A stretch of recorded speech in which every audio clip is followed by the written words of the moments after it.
For more on climate change and how the world's responding, we invited Bo Lim to join us. Ms. Lim is the Special Climate Change Advisor at the United Nations Development Program. Welcome to the show. Pleased to be here. As we just reported there, lack of rainfall in Nepal is forcing farmers to make new choices in the crops that they grow. And I'm wondering, are we seeing this elsewhere in the world?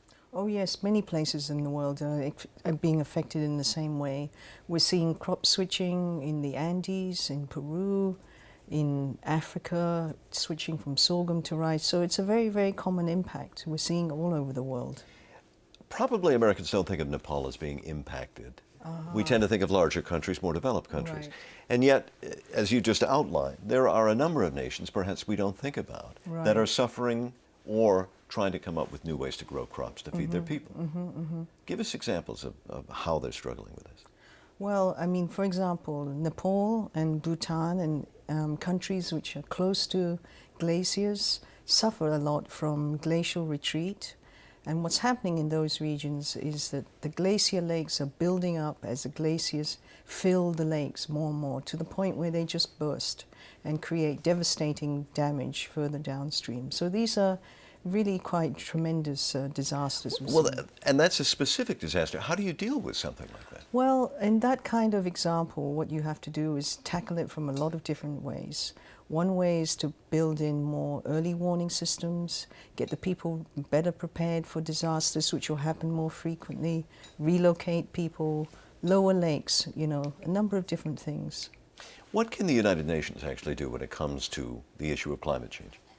Oh, many different things. We're basically supporting countries to do assessments of what their priorities are, how they can make decisions about their development in the future. For example, in some countries where they grow cotton, cotton is a very, very water-intensive crop, and the price of cotton is dropping. So does it make sense in a climate-constrained world to continue providing subsidies to cotton growers or switch out of cotton into a different industry? So these are the kinds of choices countries will have to make.